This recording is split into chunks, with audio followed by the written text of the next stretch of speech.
Egypt's Red Sea turned into a bloodbath in a chilling turn of events off the coast of Sal Hashish. A Romanian tourist in her late 40s was found dead mere hours after a brutal attack that claimed the life of a 68-year-old Austrian woman. The shocking part? Both incidents unfolded within a mere 600 meters of each other. What happened at the coast of Sal Hashish? How did the two innocent tourists meet their end? Join us as we answer your questions only on Shark Nation, and wait for some quick tips at the end of the video.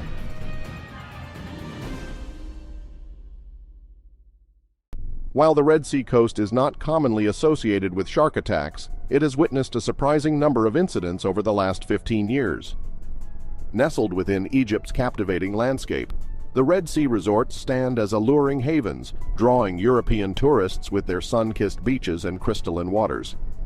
Egypt's Red Sea resorts, such as the well-known destinations of Hurghada and Sharm el-Sheikh, stand as focal points for leisure and relaxation. Their appeal resonates with European tourists, drawn by the allure of the vibrant local marine life. Snorkeling through coral gardens and experiencing the underwater wonders have long been the mainstay of these destinations. Now let's get into the stories of both unfortunate tourists who lost their lives to deadly shark attacks. But before that, if you are a big shark enthusiast, dive into the world of sharks by subscribing to our channel and get ready for a tidal wave of thrilling content that will leave you hooked.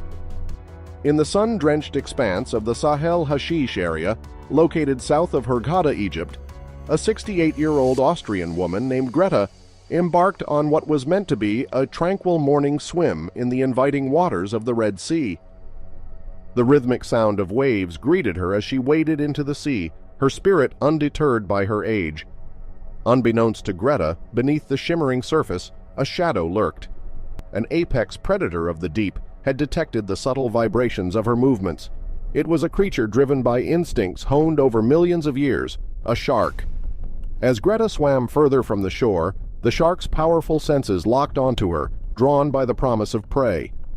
With a surge of speed that defied its bulky form, the shark closed the distance in an instant. In a heart-stopping moment, it lunged, its jaws snapping shut around Greta's leg with brutal force. The water turned crimson as the struggle ensued.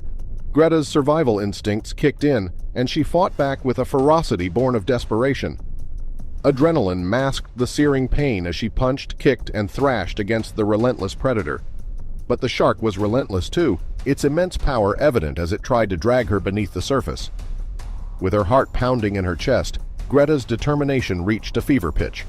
Summoning every ounce of strength, she managed to land a solid blow to the shark's snout. Startled, the predator momentarily loosened its grip.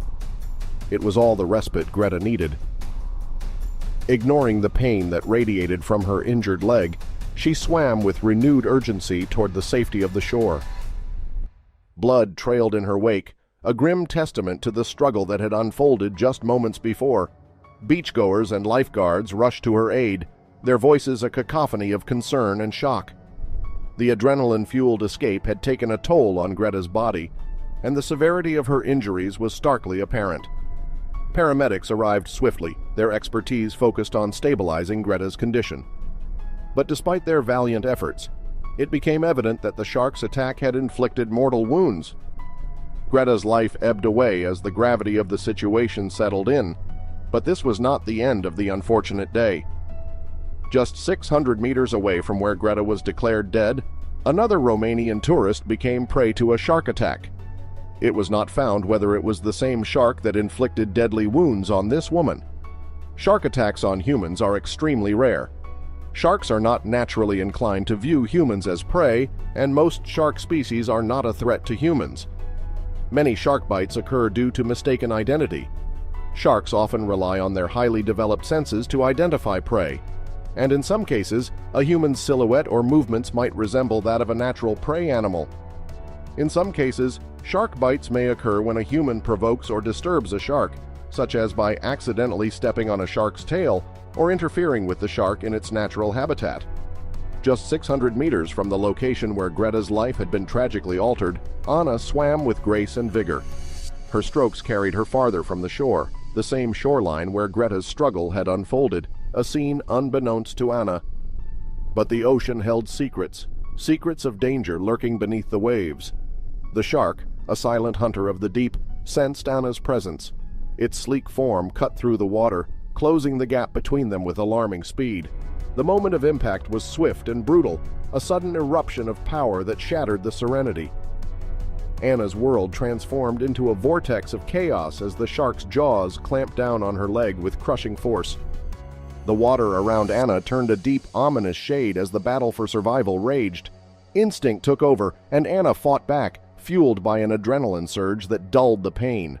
Her fists pounded the shark's snout, her kicks a desperate bid for freedom, but the predator's determination was unyielding, a reminder of the stark reality that played out beneath the waves. As Anna's strength waned, the shoreline seemed impossibly distant. The struggle was fierce, but ultimately the predators might prove too formidable. Anna's efforts were in vain against the ruthless power of the shark's assault. Minutes later, the waters of the Red Sea stilled once more, its surface returning to an appearance of calm. In response to the tragic incident, Egyptian authorities swiftly took action to ensure public safety. A segment of the nation's Red Sea coastline was promptly cordoned off, a precautionary measure following the first fatality. To prevent any further risk, a comprehensive ban on water activities was enacted.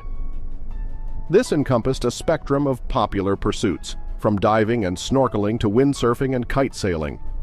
Simultaneously, fishing boats were prohibited from navigating the area, bolstering the protective measures. Recognizing the gravity of the situation, the Egyptian ministry diligently assembled a task force. This collective of experts embarked on an investigative mission with a dual purpose: to unearth the scientific underpinnings behind the incidents and to decipher the enigmatic behavior of the shark responsible. The meticulous examination aims to shed light on the factors contributing to the rare and unfortunate events that transpired along this usually serene coastline. Offering insights into the intriguing dynamics of marine life, Dr. Bruno Diaz-Lopez, a distinguished marine biologist and the visionary behind the Bottlenose Dolphin Research Institute, shed light on the perceptions of shark attacks across the globe. Contrary to popular assumptions, he revealed that the Red Sea is not a prominent hotspot for such occurrences, as other regions take the spotlight more frequently. He points out that South Africa and specific areas in Australia often bear the weight of this association, implementing stringent controls to prevent such events from transpiring. In the grand scope of human-shark interactions, Dr. Diaz emphasized the rarity of shark attacks on people, even while acknowledging the possibility of an increasing frequency in areas teeming with burgeoning seaside activity. He elucidated that this surge in numbers venturing into the sea, predominantly driven by tourism, is an unprecedented phenomenon. As he reflected on the past half-century, he noted a stark shift from the days when human presence along coastlines was minimal. Now, with the exponential rise of coastal tourism, the odds, however slight, seem inclined to tilt towards the occurrence of these exceptional and infrequent events. Although Dr. Diaz refrained from directly attributing these observations to the Red Sea, he offered an intriguing insight into certain practices that could inadvertently alter the behavior of sharks. In some locales, divers are lured with bait to catch glimpses of these majestic creatures. Yet, Dr. Diaz contemplated the potential consequences of such interactions, positing that they could potentially disrupt the natural patterns and behaviors of these apex predators, inadvertently impacting the delicate equilibrium of the underwater world. It is always wise to use caution while swimming at the beach. If you happen to see a shark, it's not advised to scream or thrash. Getting out of the water and informing others will save everyone, as sharks can't see you most of the time. They work by picking up vibrations. Most sharks bite on the limbs, so it comes in handy if you know how to stop bleeding. Move slowly, as fast movements give off your location and drain you faster. Lastly, if you fail to leave in time and get to face the predator ultimately, fight it off using quick downward punching motions.